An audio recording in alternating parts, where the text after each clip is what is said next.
Pete, thanks very much for joining me. I'm excited to get you from the other side of the world. So we've managed to get the diaries synced up. Most people I think who are watching this will know you, but I'd like you to just sort of give a very brief summary of what you do, how you got into betting. And then we'll get into the first question, which will be, when was the first time you even realized betting was a thing as a child? Sure. So yeah, I'm Pete. I run the Smart Betting Club that people will be aware of. They may have heard the podcast, visit the website, might be members of the service. Primarily, we just review tipsters. That was how we started out.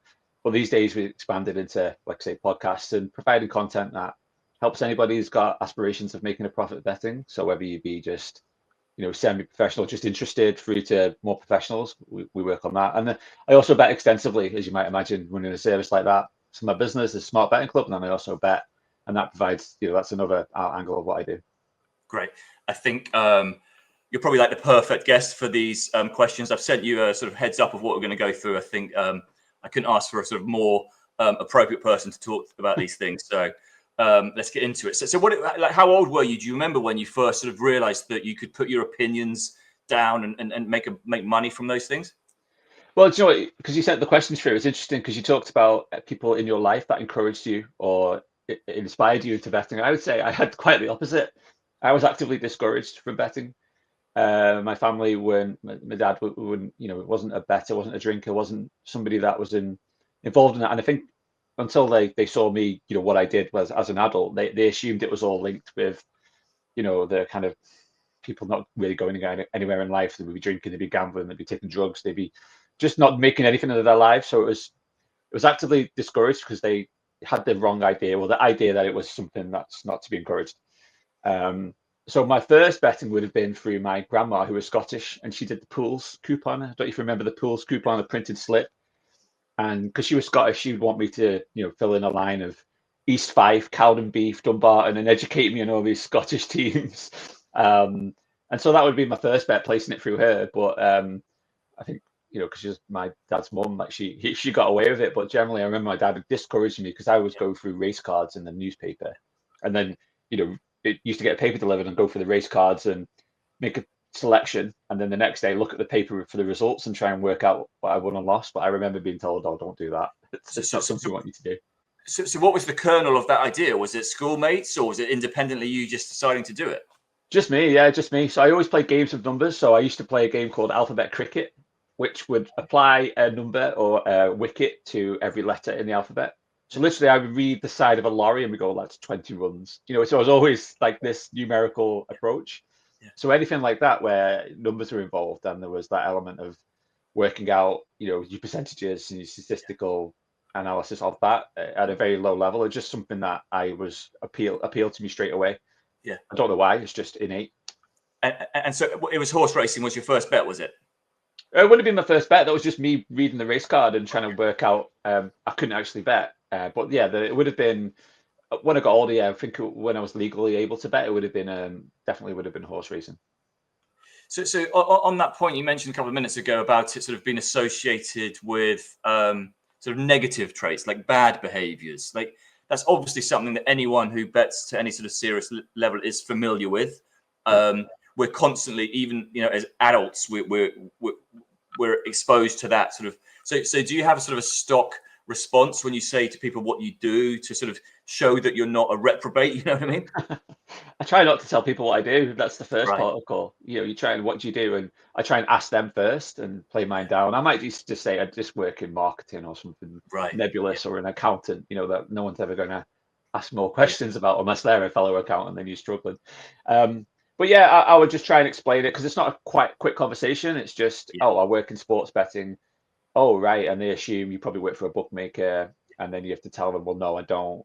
And like niche industry. And yeah, you try and provide the parallels to things like investing. And I learned a lot early on by reading material and absorbing material relating to investment and investing, and the fundamentals of that often apply. And the same truisms, high risk, high reward, for example, is prevalent in gambling as it is in the stock market. And once you realize that buying houses, buying stocks, investing in the stock market, it is all a gamble to a degree, then suddenly you can view betting in the same prism, as long as you approach it with the right sensible approach. Right, absolutely. So before you set up SBC, had you worked in the industry previously? No, no, I hadn't. I hadn't. So it was. I talked about the origin story before, but it was effectively a then business partner coming to me with an idea because he was interested in the stock market. He was like he would do trade the candlesticks, all this kind of stuff, and he was really into that. And he said, he looked at betting and said, "There's some parallels here." And come on, what do you think, Pete? And there was a newsletter he got through the post, which was reviewing products, and some of them were financial products, and he knew they were rubbish. And then he was like, "This isn't good, and there's some good products out there. Let's have a look at some of the betting products that are out there because I'm sure there's some which are good rather than just ones that pay you an affiliate fee or a referral fee for promoting them." And that's where the idea of it was born, and then from that it's just grown. So do you remember who the first sort of tipster that you reviewed? Do you remember who that was back in the day? I don't remember exactly who it was. I mean, the review process wouldn't have been as extensive as it now, but I do remember one of the guys that was just a fantastic racing tipster called Lawrence, who runs Equine Investments. I think he stepped away from it now, but I had the pleasure of meeting him, and the sharpest guy and just such a good racing analyst. He would pick out, a regular big price winners, and he was. I remember his website had like letters from the bookmakers. This is 2006, 2007, like printed letters delivered to his house or handed to him at the bookmaker that said you were banned. And obviously now, 20 years later, pretty much we're like, well, yeah, that's old hat. But back then, that was something that you would frame and put on the wall. And definitely we had the same thing. We would follow him. My business partner and I we pulled our money and we'd follow people like him, and he was just superb.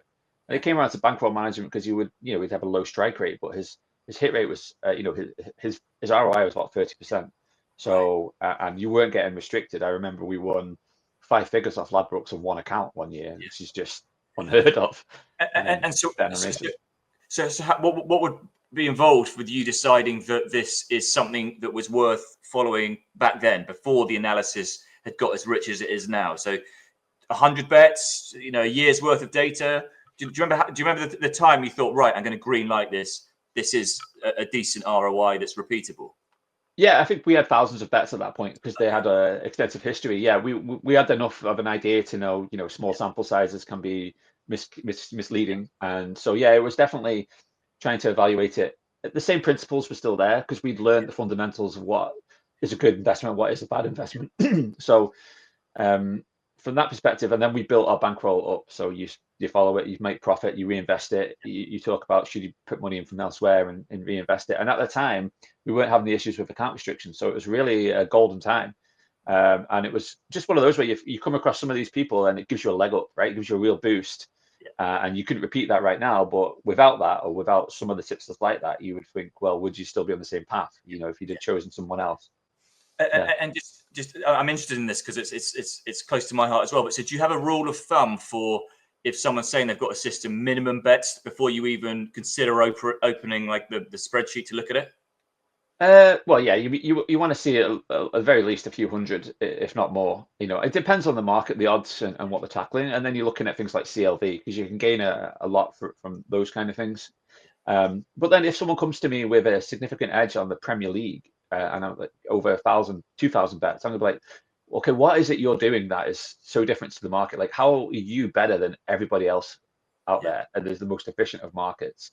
So even then, with a really deep database, you're probably going to question it more than you might do with someone with an edge in the Turkish league over 500 bets, because you think, yeah, there's definitely an edge there that's available, and you see that, and you can understand why it's a small league. But when you get into these big, very efficient markets, and you have thousands and thousands of bets, I'm more skeptical than others. So it really depends on individual case by cases.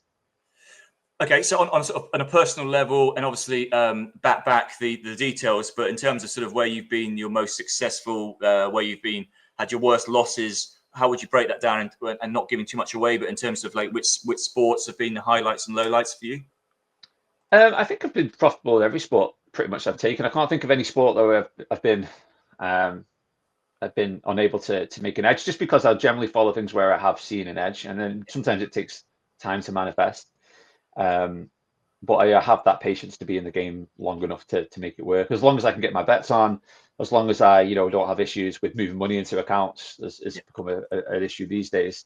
But what I say is my betting has evolved over time. So I would bet like I say, bet on racing, and I used to bet extensively on racing. If we had this interview 4 years ago, that would have been 80% of my turnover. I don't bet on racing at the moment just because of the nature of the industry and what's happening with that and availability to get on. So I've evolved. I constantly have evolved what I bet on and where I bet, and because you have to change with the times and then what with opportunities that are available to you. So breaking it, yeah, going off a tangent there, but in terms of sports, there has been a time when racing was amazingly popular. Tennis are really good for me. Tennis has been really good. Yeah. These days, do a lot of football, a lot of golf, Right. and I just try and focus on where I can get as much opportunity on, and then sometimes you have to just give up on what you can't just continue to hammer an edge if you just can't get on, or it's been absorbed by too many people trying to do the same thing. You can't get down, and you just have to go, right, it lasted 6 months, it lasted 6 years, now the time is to go and find something else and do that, rather than continue to hammer something that's just not there anymore. And with all those sports, are you doing any of these, all of them single-handedly, or is there always sort of like a sort of team element where you're cross-referencing with other people, or is some of it just solely your opinion? Some of it has been a little bit, but often it's by using like market signals or tools to do that. To like you've got at sharp betting, you've got the tools where you can pick out things. I would spend a lot of time doing things like that, and sometimes I'd find angles that work for me, and sometimes I'd work with other people where we find angles and we share it privately, because it's not there for mass market. As soon as you put it out to a smart betting club audience or a wider audience, it disappears. Yeah. And we're working on one at the moment behind the scenes. SBC members will be aware of it, and it's been going for a few months, but we haven't talked about it outside of the walls of our membership, because as soon as we do that, we could lose the edge. Bookmakers could become aware of it, and it's just not scalable. Right. So yeah. Sorry, I forgot the original question now. Yeah, no, just there's sort of a community element of it as opposed to single-handedly picking your own. Yeah.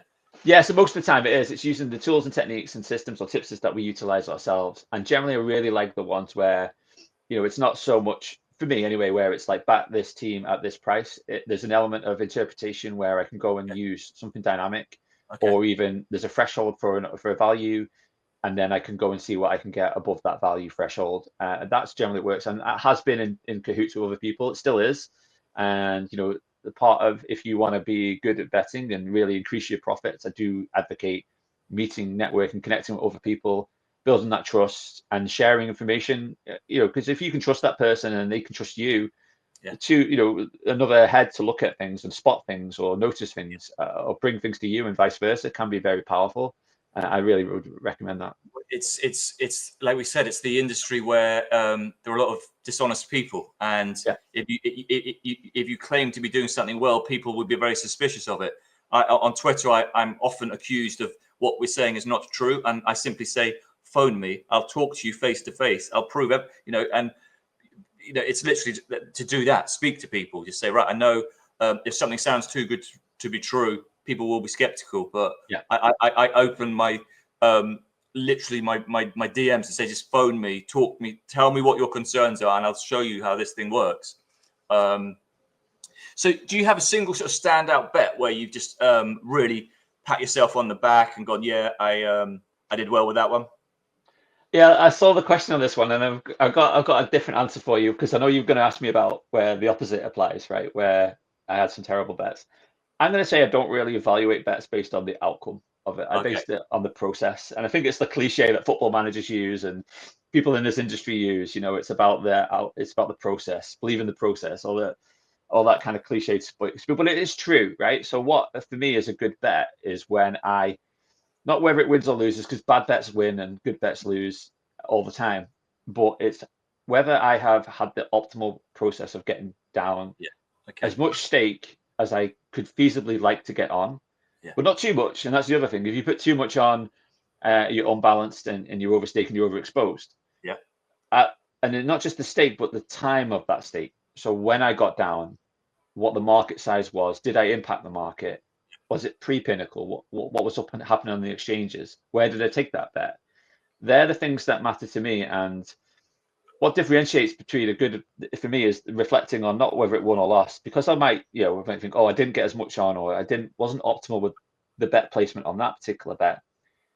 Oh, it lost. Well, that's good. But I'm thinking in my mind like, well, what if it won? Because the next one will. And to relate this, it was 4 weeks ago now. I had my best betting week for the year. It was great. You know, you feel good. You look at your numbers on a Monday morning and you think, oh well, I did fantastic this week. But I know on that week I wasn't optimal with it, and I left money like I left money that I should have won because I didn't take enough bets for various reasons. And sometimes sometimes life gets in the way, but you know, sometimes it's not grinding the way you should do. You know, using all your outs, using all your, you know, knocking on doors or getting off your backside and going to actually place bets in person or talking to people to say, can you bet this for me? I didn't do enough of that. And I was frustrated because I had this great week, but I was like, I should have made another 20%, let's say. And I didn't. So I was like, yeah, I was frustrated. And then so that's week one. Week two and week three, I did everything perfectly. Yeah. But yeah, I lost, right? Yeah. Because and then so I broke even over that 3 week period, say, and it should have been 20% up. Yeah. So that's for me is what determines what's good and bad is not so much as long as I believe in what I'm betting on and I'm not querying was that value or not. And I think yeah, it was, and 9 times out of 10 it is. And I know I'm getting CLV or I know I've got an edge on the market, which I know I have. It's more about did I get as much on at the right time at the right place to make it worthwhile. And if I didn't, it frustrates the hell out of me more than necessarily just wins and losses at the end of the week. Because I know long term, when I do that perfectly, I will make the most. It'll be as efficient as possible. So that really shows, yeah, you. It isn't a cliche to say that process is more important than outcome, and it just shows that you playing those cricket games with the registration plates on buses was all good formative stuff to lead you to this type of approach. Because most people, when you ask that question, would say, "Oh yeah, you know, I backed Chelsea to win this, that, and the other." You know, it will be a single bet, but no, it's you didn't mention a single one-off bet in that explanation. But is there a bet where, away from your sort of like your strong process approach, where you just thought a big profile thing, maybe not Leicester City winning the Premier League, but something where you just thought I should have had a bet on that, even if it was just for fun? Yeah, I don't think there is so much. I bet a lot of volume. So I bet I won't have like one or two standout bets. I'll have like 100, 200, 300 bets and do lots of volume. For me, that's the best use of bankroll and turnover. Is the one standout bet? Probably could think of one after this call, but nothing right now. Because I know there's examples out there, right? They've got like Mayweather and that's my next question. So it's often said that Mayweather v McGregor was a once in a lifetime. Do you agree with that? Do you think there were any candidates? Yeah, definitely. I wish I'd. So I went through one of the things that I wish I'd done more of, and I've adjusted, is I used to not follow particular strategies or things if I didn't feel like it was a long term or something there I could get. You know, I needed to get at least 80% of the bets on to actually follow and something commit to it, because I'd feel like I might miss the profits. Now, I feel like unless that's a really like low strike rate service, like a golf one where you might have a 50 to 1 winner. So if you don't get that bet that week, then yeah, you're going to struggle where you have to do it every week. Most of the time, it's about volume. So if that's what I wish with things like that, I've actually got more involved. And in the recent years, I've found services that maybe I can't do all the time, but I can do 50% of the time. And that 50% is enough value to make it worthwhile. And then I add another ones where I can do 50% of the time or 20% of the time, or even one-offs like a betting on the boxing. And I do find there's value on that. Who was the fighter a few months ago that we were talking about on a call? And they've flown in his replacement from Africa with 2 days to spare. It was Joseph Parker against what was his name? Yeah, the massive. I can't remember his name. Massive fella, but jet lagged. Yeah. From Congo. He arrived from because the original fighter is due to compete against. Withdrew. I don't know if he was ill or something, but he withdrew like the Wednesday or the Tuesday, and then the next day they flew the guy in, or they agreed to his replacement. It was Parker got. It was Dubois got ill suddenly, and it was Martin Boccoli was flown in. That's for it. Billions. They gave him billions, and he's obviously ill prepared. Weighed about 30 stone, got knocked out in 2 rounds. But the Hollywood narrative was like, "Oh my god, this is so exciting! He's going to go in there and shake up the world." He wasn't going to do that. It isn't Hollywood. and Parker's a 2-1 on favourite when he should have been probably a 6-1 on favourite given those circumstances. Yeah, I think I remember taking him about 1.6 or something like that. So yeah, and then obviously his price steamed in. But bets like that where one off I would have previously not have taken, this time I was taking because I was like, yeah, I can see the logic in it. Yeah. You can see why there's people backing on the other side because of the narrative. But I was just like, this is great value, and I'm gonna get as much on as I can. But again, not be overexposed to it because it's a one-off event. Anything can happen. So that's why, I know it's a constant question that people ask, like how much would you have on a really big value bet. But yeah, for that one, that's a really good example, I think. Yeah, but the thing is, that is the beauty about boxing, that even right now this week, we've just had the Usyk Dubois fight announced for July. Usyk opens up as a 1.2 favorite yesterday. He's now 1.3. So already the promotion is doing so much pro Daniel Dubois work that the betting market is lapping it up. So yeah, I think that's going to be fascinating to see how that moves over the next coming months. But yeah, they are. That's the thing, is like you talk about, you want high volume. If you're looking for these edges in boxing or something, they are so rare, you're not going to get that high volume, and you might get a sort of half a dozen opportunities a year, but each one is going to be significant if it doesn't go your way.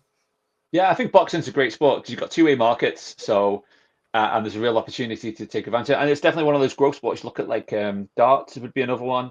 Yeah. I've heard people talk about. Obviously, people know cricket's a huge sport, but darts is definitely one where there's more and more money, and it's more international. Boxing's another two, and there's a few of those smaller, lower level, like rugby is actually quite popular, and it's good to get good volume down on. You wouldn't necessarily think that. But like even games like Super 14, the top 14 in France, some of those leagues will take weighty bets, and there's sometimes value to be had. Yeah. Okay.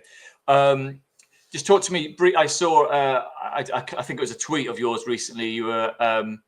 There's quite an amusing anecdote about the bulk buying of lottery tickets. I forget where it was, but it happened recently.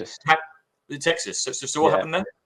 I believe. I mean, it was I retweeted. It was a Texas lottery where they bought up. I think the jackpot was so big that this Bernard, who I think it was Bernard Marantelli, who runs White Swan, the very, very sharp bettor, went there with apparently with Jelko, who people will know as, again, one of the best bettors out there, to Texas. Bought up all the tickets. I think they bought 99.9% of the tickets or something like that. But and obviously they won. They won the jackpot, and they won several lots and lots of different permutations alongside that. And there's been a storm since then because I think even the Texas governors got involved and started bemoaning who these people are coming over and taking money out of Texans' pockets. Because they just see a lottery as it's basically a tax on the poor, isn't it? And it takes advantage of people's lack of understanding of probability and desperate need to get out of poverty. And but yeah, credit to people like Bernard to go over to take advantage of the kind of greed from that side. And I believe the logistics involved were significant. To get machines to print out all the tickets, to coordinate a contract with a company that could print the tickets for them, provide tickets. And it was described, I think, in the articles, they had a sweatshop, where they were printing out betting tickets. I imagine having a great time. There was probably a bunch of guys playing music, printing out tickets, putting them all in order so they knew where to find the winning tickets, which I believe they did as well to coordinate it. I'm probably thinking, do you know what, this is going to be amazing. And just thinking, I just, stuff like that, the brain power that goes into it logistically is impressive. And also, the amount of money you need to make something like that work. It's a bit of a big bet and a big gamble, but you can see why some of these guys at the top of the industry are there. Well, it's incredible. It sounds like something from a movie. And like you say, like as soon as I saw that, I just thought the logistics of that. How on earth have they actually done that? Like the theory stacks up, obviously, but to actually go, no, we're going to go and do this. And it happened several times. It's incredible. Yeah, I think they negotiated a deal with a struggling company that was trying to sell lottery tickets, and took advantage of their need to sustain as a company and cut a deal with them. But you've got to go over there. You've got to make contracts. You've got to establish yourself in an area you don't know anybody, and try and build something from scratch very, very quickly. So it's Do it not very easy. quickly, and Yeah, you've got to start buying them immediately yeah. because someone else is. Well, and also Um, you don't want to get 80% of the tickets. You've got to yeah, get like as close to 100% as you can. Otherwise, yeah, you're going to be short potentially and taking a risk that you yeah. haven't got the winning one covered. And that needs to be a monopoly because you don't want too many people doing the same thing. No, yeah, exactly. Is there anyone else doing it? Yeah, I Exactly. don't, yeah. Well, yeah, I'll leave that to them. Definitely, that's brilliant. So, over the years, how many soft books do you think you've been restricted by? If you're prepared to share that number. I've been restricted by them all. So yeah, that's it's just rite of passage, and whether they restrict you quickly or slowly. Because I live out here now, I've had opportunity to do double dip. So I live out in Ontario, and when they legalized that 3 years ago, or just over 3 years ago, I was able to reopen accounts. But many of the firms were in the grey market as well. So some of them allowed you to you wouldn't you couldn't use the grey market with them, or you wouldn't want to, but now they were legal. So um, yeah, I've been restricted by them all. It's just the rite of passage. It's just you either respect the fact that it's going to happen and then have tactics and ideas of what to do when it does, Yeah, or you just kind of give up. And I appreciate some people don't want to, Bet365 gub them and they just give up and think, what's the point? But if you have aspirations to make a good profit, you can do so, but you need to just think creatively, and, yeah. and then you can make it work. I think that's a good phrase, rite of passage. And so, without obviously, we could do a whole hour on this, but without sort of getting too much detail, what are your thoughts on that practice of restrictions? Well, I mean, I think what at the moment it's gone too far, and what I would like to see is the minimum bet law. I've spoken to Tom Waterhouse on. I did a podcast with him, and they had a minimum bet law in Australia, and he was the CEO of William Hill for a while out there, and he had some really interesting insight because I know people talk about the MBL as like some kind of savior to this problem, and I've had that idea before, but speaking to people like him, he would just outline how it just got taken advantage of by bots and syndicates. Mm. So you weren't trying to lay and like irregular punters. You were Yeah, you were right. laying from people who were taking advantage of it, and that's just the nature of the world. Yeah, So it wasn't suiting anybody because the bookmakers were getting filled in by professional groups and syndicates and bots, and the punters weren't getting on enough because the bookmakers were like, yeah, I've had enough. We're moving the prices, etc. So it okay. wasn't working for anybody. So that for me isn't a solution. What I would like to see is, okay, let's say take a horse racing market. Now, Bet365 will, and all bookmakers, let's say it's what is it, 4 o'clock today.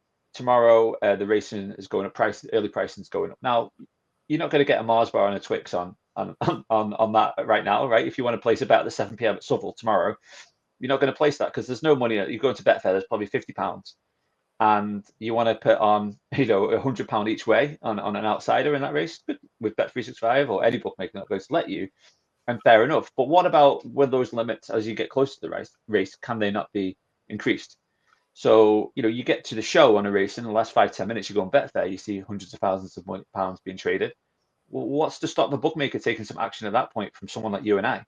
It's an efficient market. It's in the show. They can trade with that money. It's turnover for them, and that's racing. But obviously, you can apply that to other sports. Let's say it's Premier League or it's I don't know, a tier two, tier three league like the Dutch league or the Turkish league or Romanian league or the South American leagues.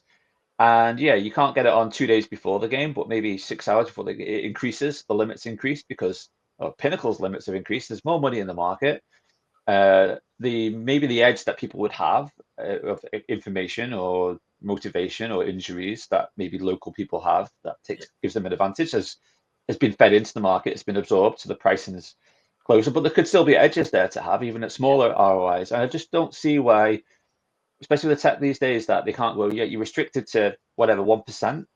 But then as we get closer to market time, that restriction level increase, the amount you can get on increases yeah, 10%, 20%, 30%, and especially in sports like horse racing. That's the kind of conversation I'd like to see. I don't know why maybe there's not enough people that would be utilizing it, but I think that there's enough people that I know that would go, right, okay, maybe I can't make the 30% ROI, but I can make 3% or 2%, or it gives me something I can do and increases turnover. Um, and I get it in weak markets, you don't want to be taking that money, but what's to stop you in stronger markets, well, especially yeah. if you're a bookmaker and you can see there's volume to trade? Well, it just shows, like you say, with a minimum bet, it just shows it's not a straightforward thing to solve. No. I think that what the thing that makes me most uncomfortable about it is that the marketing and the advertising is all very much, come on, have a go, beat us, see if you're better than us, and that is disingenuous to the point of almost being, I'm not going to say fraudulent, but it's disingenuous at best. And you'll get this as well. At least once a month, I'll talk to someone and they'll be surprised that a betting company is allowed to restrict your stakes if you win off them. Their response will be, "Oh, I thought that was the whole point, that you try and win." So, "Oh no, but if you win too much, they stop you." Yeah, I mean, all the time people have those conversations. Even if we think in our little bubble that it's more mainstream, there's widespread appreciation of it. There just isn't. Mm. And then you get, I don't know if you saw the interview, I think it was on Nick Luck's Sunday show about a month, 6 weeks ago, with a chap from Sky Bet who was still peddling the line. It was just a small number of people. Most people can get on. It's arbors, this kind of old tired cliche that you used to hear from 2010. Yeah. Go, no, everyone, it's like, no, there's an increase in people that can't. And, it's not just people in our bubble. It's outside of that. So yeah, most people don't, but still, the increase from 0.5% to 2% is still significant enough on the market, and it's impacting a lot of people. And a lot of those people are people that are, if you look at a sport like racing, betting is intrinsically linked with racing, and you reduce the interest and availability to people bet on it, and the interest in the sport dies as well, as we're seeing. You look at the constant debate about the racing turnover and attendance at tracks, like whether that's directly correlated. There's obviously something there. Pricing, cost of living is obviously a factor, but certainly the interest levels on a sport like racing diminishes when people can't bet on it. There's one or two books that I still have access to, and I sometimes post screenshots on X of a winning bet or something that's going on. And when I'm doing that, I'm thinking, the optics of this, I shouldn't have this account still. Yeah. I'm like, people in the know will be like, why is he still betting with them? I mean, that's how crazy it is, that the idea that you even can still have an account with one of these organizations is indicative of you not being a good gambler, So what, in terms of the positives of the soft books, I mean, you don't use them now, but did you have a favorite in terms of functionality, interface, and so on? What I like about any bookmaker is a good search functionality, because sometimes I'm placing a bet and I'm placing it quickly. You don't want to be going through. Let's say you're playing a bet on golf. You want to be searching for good golf, and you've got 140 players, and you've got to try and find your guy, and he's in the middle of the field somewhere, and you've got to find the right terms. You just do that ability to search and the functionality of it. So yeah, Bet365's got a great search functionality. There's some websites that have terrible, like in the US, I think DraftKings is a terrible site to try and find things quickly. Yeah. Maybe some sites make it like that. So if you're trying to get on a bet before the odds move, you struggle to do so as quickly as you would like. But do you think that's by design? Do you think that's by design? No, I don't think it is. The cynic could be suggests it might be, but no, it isn't. It's just probably some of these sites have grown so quickly that the structure there is not in place. Yeah. This one might not apply to you, but something that England fans have to put up with every couple of years is seeing a value bet opposing a team you want to do well. So maybe you don't feel so strongly about this now in Canada, but do you ever have sort of conflicts where you want England to win the Euros or the World Cup, but you should be laying them? Yeah, I don't generally bet into those big markets. I mean, I'm as fervent an England fan now as I ever have been, and I was as gutted as anybody. I thought, because I was coming back and we were going to have the Smart Bash, I was flying back the Sunday, and the Smart Bash was on the Friday, and I thought I'll be just in time for the open top bus parade, but not to be. But yeah, I mean, I guess it's a long-standing debate. I generally don't bet on things where, like, those big markets. It might have some of the side markets, some of the prop markets. Yeah. So not really investing. I generally don't like to watch just a game where I've got a bet on it, just because it reduces my enjoyment from it. Because I worried about that bet. I need another card, I need another corner, I need a goal, I need something or other to happen. I'd rather just watch the game, especially if it's one of my teams, like it's Everton or England, or those are my two. And seeing if you really, I don't want to add into the mix. If they lose, it's good. That's fascinating, Pete, because my next question was going to be, do you think having a bet enhances your enjoyment? and it absolutely doesn't. So for me, absolutely, if I'm watching something, I want to have a few quid on it. I want to just say, oh, what I think's going on, or I watch the first 5 minutes and sort of make an assessment, back something in running, just for small stakes, just because I want to have that jeopardy. I mean, I have done that. I do that. I went to watch the Toronto Raptors recently, and with my buddy, and we were placing bets and play on the game just for laughs. But that would just be for enjoyment. But generally, if I had bets, it would be a lumpy bet, and it would detract from my enjoyment of it, because I'm like, oh, your team won 4-0. I'm like, yeah, but I needed over 4.5 goals. It would be one of those where you're just frustrated, whatever the outcome. And okay, so what is your? How do you assess? If you could ask someone one question that would tell you all you need to know about their level of understanding of sports betting, what would that question be? I know a lot of people would talk about things like CLV and how they establish the value that in any bet that people have placed, and I think that's a really good point. And I think that's definitely one you can easily ask and say, how do you know if it's value? And they can say, oh, because it won. And then you can get into like, well, what if it, what was the price you took versus what it closed at, and other questions being, are you betting with the same firm and you have been for a long time? And that's generally the one that really reveals a lot. So I remember having a conversation with a friend of a friend. We talk about betting. All of a sudden, oh, we're really good at betting. I said, oh, great. Yeah. What I would say, yeah, I keep betting with Bet365 on NFL. I've done really well over the years. I'm like, okay, maybe you have on that, but he was betting in sort of some of the prop markets and the side markets, and I know they're a little bit sensitive on some of those. So I just quickly gauge from those conversations. I would say on a more serious level, if you're talking to somebody who's working in the industry or is putting themselves forward as quite a strong bettor, then you start to talk about what I mentioned before about, well, how do you maximize your opportunity on those bets? And you quickly will gauge what the reality is from what the answers they give you. If they're just taking bets day of game or not giving much thought to maximizing their opportunity during the timeline when that bet opens to when it closes, then that gives you an indication. And sometimes the loudest voices aren't always the best voices. I do some impromptu meetups. Those who do the Smart Bash, but some impromptu meetups to just connect with other bettors. And I remember I had one in late February, and you're meeting people, you're talking to people, and you obviously get to know the people that are more confident or assured or just more senior. And I remember having a conversation with a softly spoken younger guy, just to say, hey, how are you? What do you do? And ended up he was the smartest guy in that whole room. And I remember the following day chatting to somebody else and saying, oh, what was your? Oh, I spoke to this guy. And I was like, oh, I spoke to him too. And we both had connected and worked it out. But sometimes it just goes like the loudest voices, like you see on Twitter, or even in a room.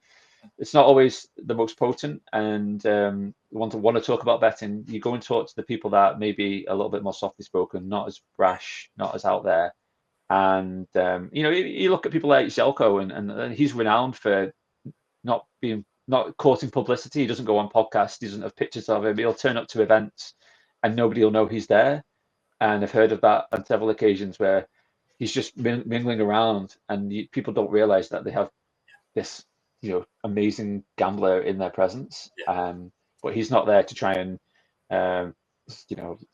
be this big guy. He's just trying to learn and meet people around the margins without kind of feeding his ego. Yeah, I'm fascinated to know what happened to that chap you met. Did you hear his I was chatting to, no, I've been still connected with him and just trying to see, but one of those guys you can learn a lot from, and just a real clever man. And it just shows you the value. And sometimes those conversations and networking, I know we're going off slightly on a tangent, but there is real value in whether you do anything with them, but just picking their brains and understand what they're doing and how they're doing it and where they're doing it. It really triggered something in me to think, oh, wow, that's really interesting, and maybe I should start looking at that. And I think it's really important to expose yourself, for one, to expose themselves to diametrically opposed opinions. So you talk about high volume activity, right, as opposed to single bets here and there.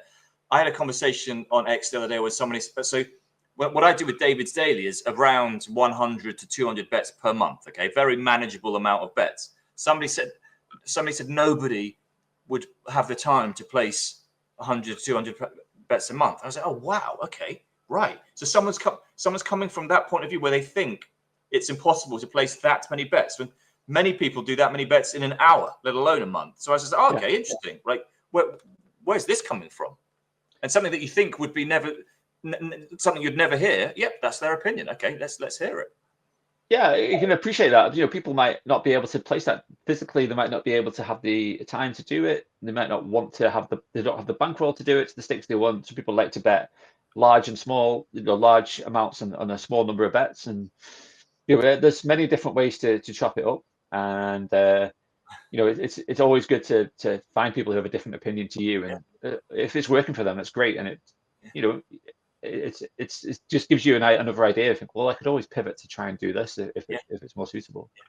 Yeah, I mean, what gets me is when people tell me that what we're doing won't work, and I can categorically say that it has worked for 2.5 years. Yeah, they're sort of So, any sort of sports betting cliches that particularly annoy you that you hear in punditry or online or anywhere else?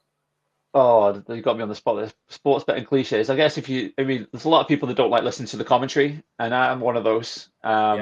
Just because it comes out of all this nonsense, especially if you're trying to evaluate a game dispassionately without being influenced by Gary Neville or somebody else. So I find, that is quite helpful. Just to, even if you just put some music on or something, or just so it's not quiet. But yeah, I find those things very tedious, and I think when it comes to some of the content out there, it's not great. The free content, the discussions about betting, often it features ex players who really don't know anything about it. And you see when who's it, Gary Neville and Jamie Carragher, like Monday Night Football, do the deep dives, and that is quite popular. And I enjoy that kind of stuff, and I think that's what people want more of, rather than dumbing down. And I'd like to see more of that. XG started to percolate into people's vocabulary when it comes to football, but still there's this XG, like the Richard Keys of this world, who think this kind of stuff is all about Big Sam and lumping it up forward to the big man. But there's a lot of nuance there, and I'd like to see that more appealed to and developed for an audience, so people can get a little bit more meat on the bones when they're following sport. It's interesting because every big sporting event, you will have a pundit talking about the odds, and it's part and parcel. It's like part of the build-up, and yet they often just get it wrong. The parlance is wrong, or just fundamentally wrong. Boxing, again, my favorite sport, they will almost always talk about it being a 50-50, and you've got a 6-1 on favorite. And it's a 50-50. But okay. Yeah, I think there's a lack of understanding of statistics and probability just in the general population. There's lots of articles on that. People overestimate how good they are at many things, and underestimate, aren't able to properly quantify percentages and what that actually means in real terms. So every election, you see that, how they provide the odds, and sometimes the betting markets, if you're able to read them, are much more informed than just some of the parrots talking on panel shows and columnists, because they can actually tell you something if you're able to interpret them versus what they're telling you on the TV. Absolutely, yeah. The power of people putting their money behind an opinion is far stronger than someone just saying it for a soundbite on a news item. Okay, so is all your betting done on desktop now? Do you bet on mobiles or tablets, any other devices? Yeah, I have a few devices. I think that you need to have that with sometimes speed of placement, and and especially if you're not always at the same location. So I would advocate that. You bear in mind as well that bookmakers do like mobile bet placement. They see that as favorable versus desktop. Any good professional will have a load of spreadsheets and all the saved tabs, etc. Whereas, a random punter will be using the mobile app while they're at the coffee shop, or when they're at the shops waiting for their wife to go buy some clothes or something. Like, that's the type of thing that they do. So you've got to think of it from that perspective. So sometimes having mobile devices and tablets, etc., is actually beneficial from that point of view, and speed as well if you're not at your computer all the same. Yeah. And do you remember when you last placed a bet in a high street book? Yeah, well, I mean, regularly, not maybe not directly, but indirectly, certainly regularly. And Yeah. I do bet here, so I do have opportunity to bet through high street books here, and even in person they have like kiosks that which enable you to bet. So yeah, it's there's still like lots of actually getting my hands dirty, placing a lot of bets. Yeah. Okay. And I do, obviously there's other options available. There's the offshore world, there's more of a crypto world. I mean, not advocating people go and use those, but there are definitely opportunities out there beyond just the big names at the moment. The world's changing on the betting front extensively.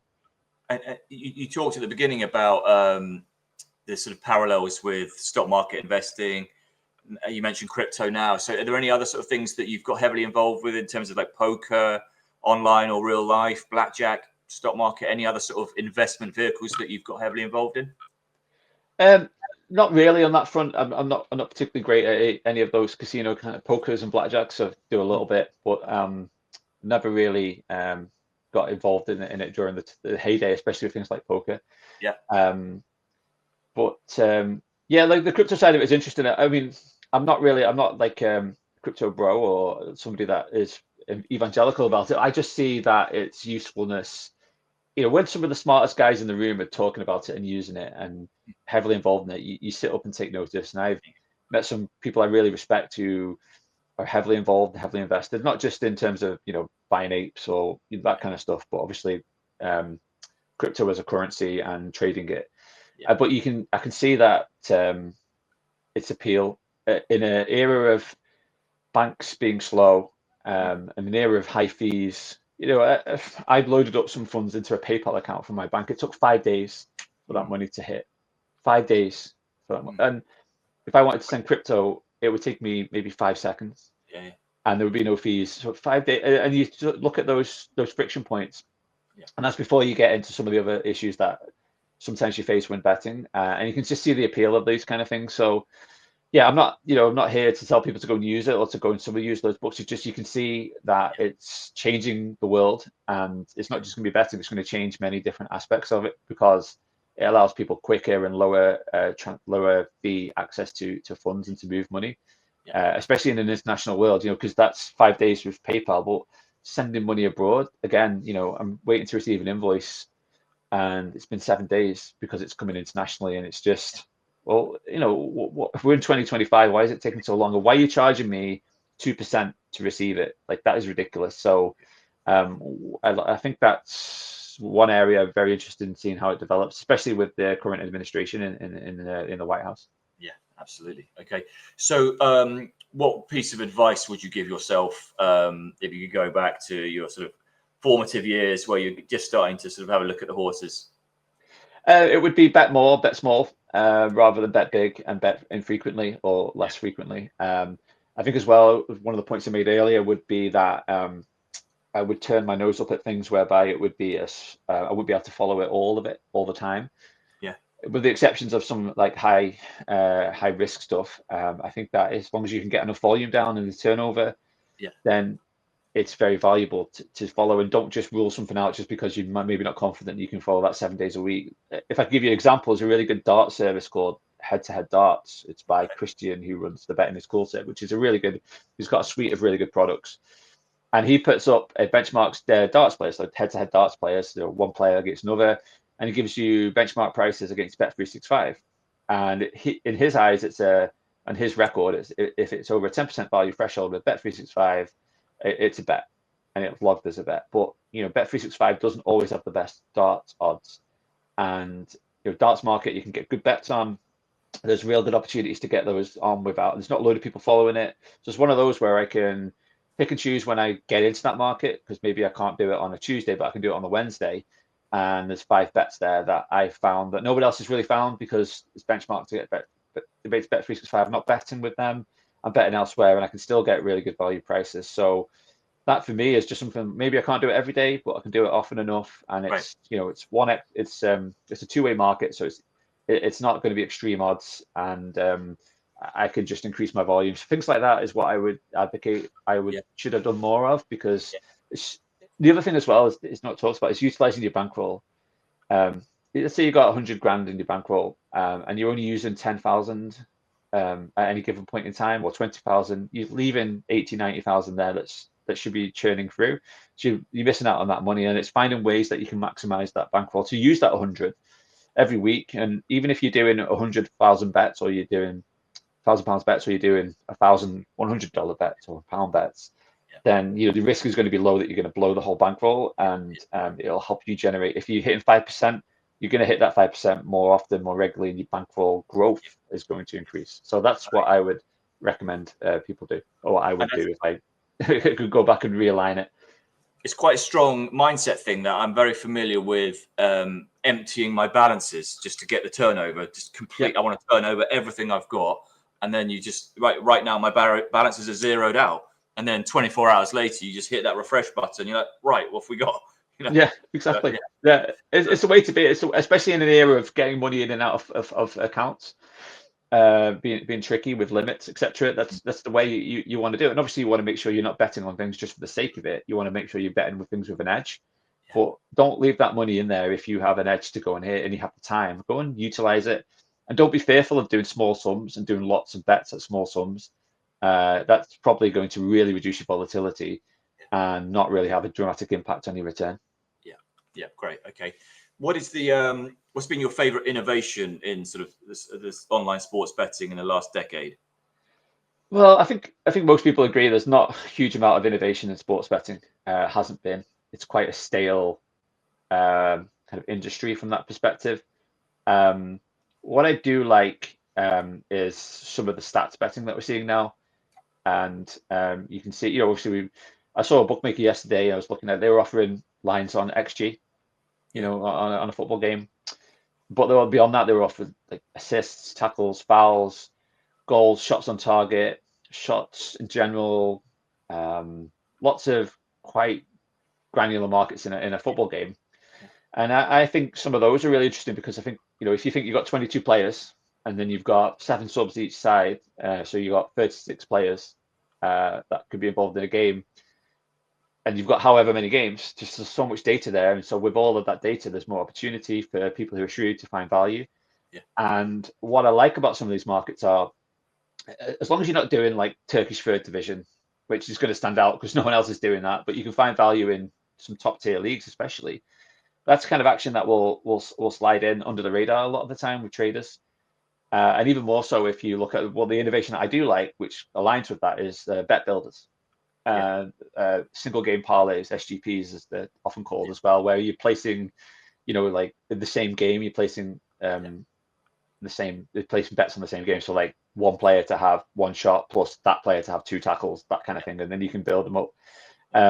And there's real opportunity because a lot of those bets slide through because they just thought of, well, they're just compounding negative value, so they're great for bookmakers, but there is obviously value to be had because there's so much data there. And if you're able to benchmark it and find value, which is definitely out there, then you can slide it through. So I like that as an innovation because A, there's value, and B, you can get money down a lot more readily and win a lot quicker than, and I would say anecdotally, I find that you're not likely going to get restricted anywhere near as quickly. But there'll be a tipping point as with any bookmaker. If you're battering them and you've made 10 grand, and even if they can't figure out what your edge is and you're using all these bet builders, they're just going to cut you, even if they can't figure it out.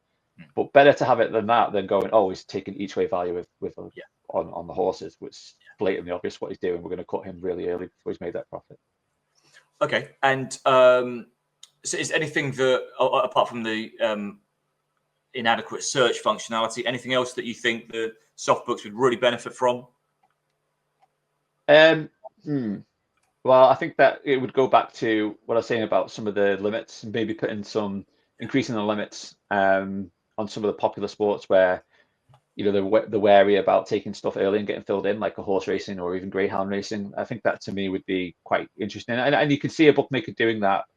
Sometimes if they were doing if one bookmaker does a minimum bet law, they're going to get filled in if everybody else doesn't, because it has to be industry wide. It has to be a rule brought in. So if you want a license, you want to bet on horse racing, you have to lay to lose to 1,000 or whatever it might be.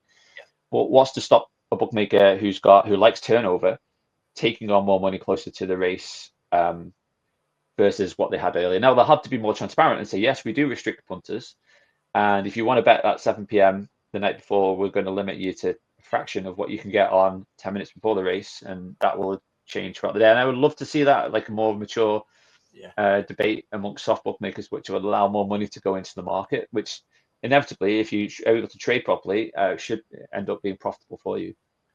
I wonder if, rather than the minimum bet, it was a minimum, like you say, the 10 grand, that sort of is 10 grand. We certainly got more than 10 grand out of some individual books. But if they just said, right, if they're marketing, they just switched it up and just said, we will limit you if you win too much, but too much to us is this amount. Yeah. And like, if you get there, good on you. I mean, just one bookmaker will stand out and just be honest with that, say that, and perhaps that could be a positive rather than a negative in terms of their marketing. Yeah, I think because there's a lot of people, most people can't win at betting. Everyone's a winner on many of the interviews and websites and Twitter accounts that you see, but not really, no one is. It's a zero-sum game, and there are many more losers that punt and can't. Even if they do have an edge, they don't have the discipline or the understanding of how to use that to build and grow their bankroll further and continue to hit it.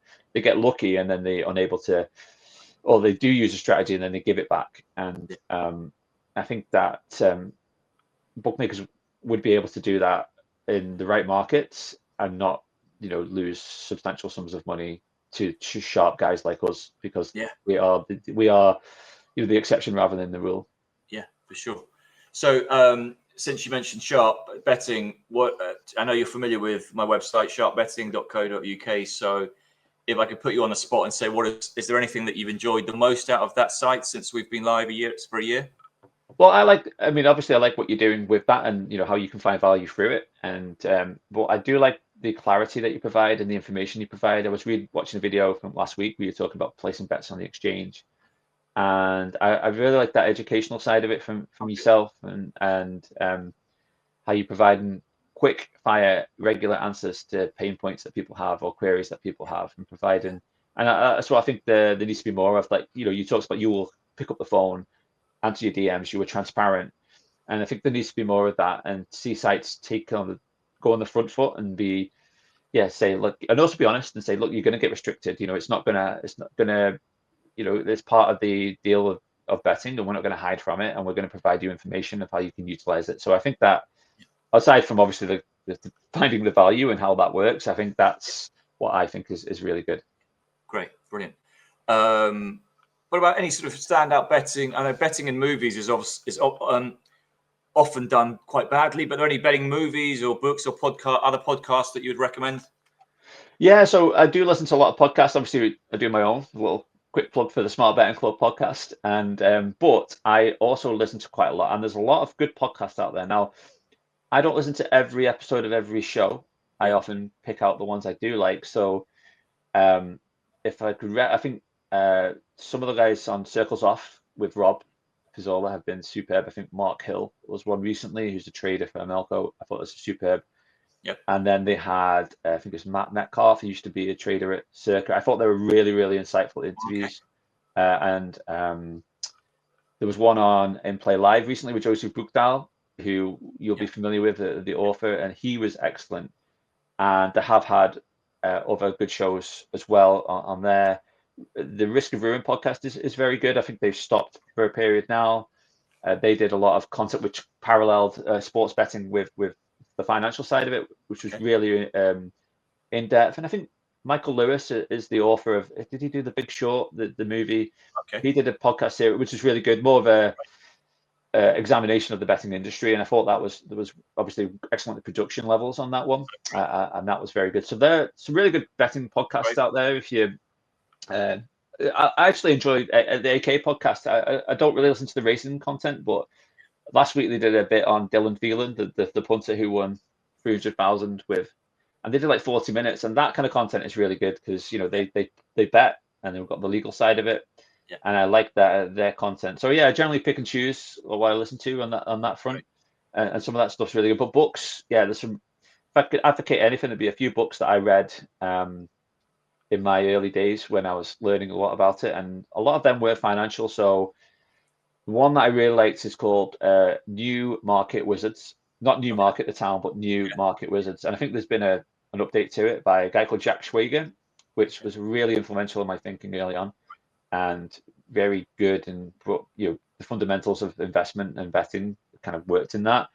Brilliant. There was another one called The Four Pillars of Investing. I think it's William Bernstein. Again, it's been out for a long time, but lots of really good parallels. And then you can't go wrong with Taleb. The Black Swan, Fall by Randomness, two absolute essential books. I also like Malcolm Gladwell. I think he gets a bit of a bad rep sometimes, but I really enjoyed.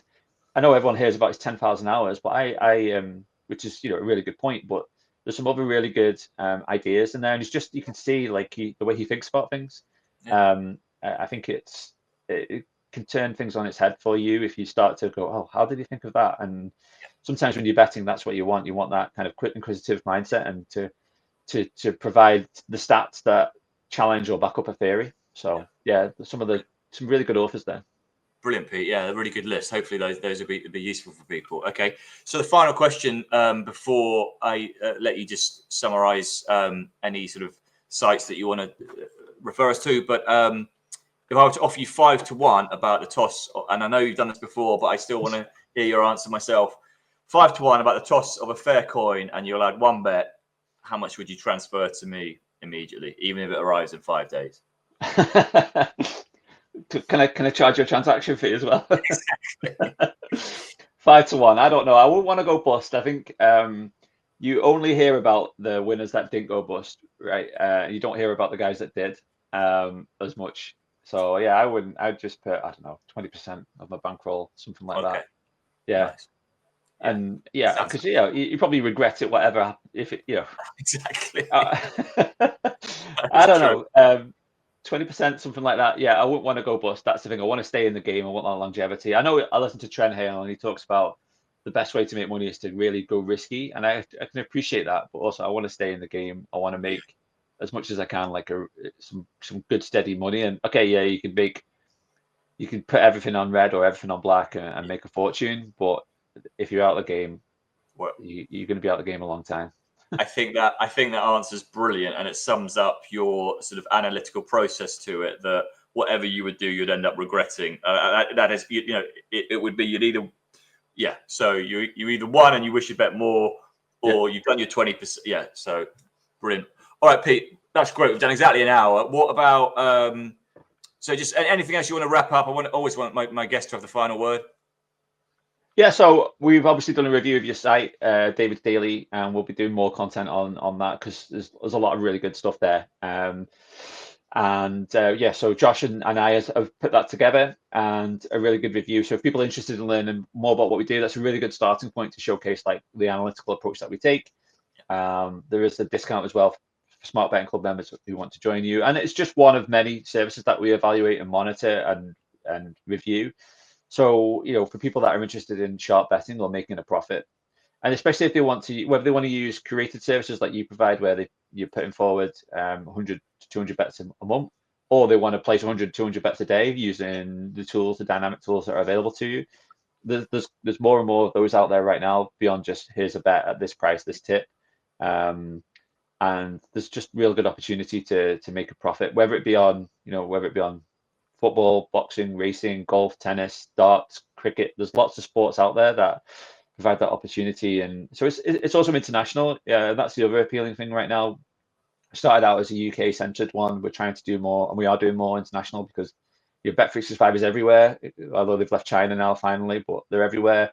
And bookmakers are often, you can find the same prices internationally, whether it be in New Zealand or Newcastle. There's opportunity to bet on the same sports. Because there's alignment across those markets internationally. So yeah, if people want to go check out smartbettingclub.com. We have the free podcast as well. I'd encourage people to listen to it. And even if we can just help people with the podcast or some more material to help understand betting a little bit more and making more informed choices, that's a win in my eyes. So thanks for having me on, David. I've really enjoyed the chat. Pete, brilliant. I just want to sort of echo that, because I think what you do and what has come across in this hour is echoed in the reviews you do for the Smart Betting Club, because what you have an ability of doing is keeping it at a level where anyone who's new to it can understand it and imbibe all the information they need to feel that it's a valuable resource. But you can also go deep with the analysis as well. And I think there won't be many people on the betting spectrum who don't benefit from listening to your stuff and reading your stuff, because you do cover that whole range of sort of levels, I think. Yeah, so if you want to just know about ROI and if it's practically affordable or achievable for you, then you can do that. But if you want to get into Monte Carlo analysis, we have the figures there. And if you don't understand what that means, that's fine. We try and provide some context to it. Yeah. But sometimes that helps show our working out. So when we're talking about a service and we can just say like there's definite skill versus luck, we can relate to the p-value there that tells us what that means in a numerical format. Or you can just read our analysis and go, well, that's why we think it. But if you need that more detail, it's there. So yeah, try and cater for all levels of understanding and knowledge, and ultimately just try and help people make better decisions with their betting. Yeah, brilliant. That's what it's all about. All right, Pete, thanks so much. We'll talk to you soon. Yeah, thanks, David. Okay, see you then. Bye.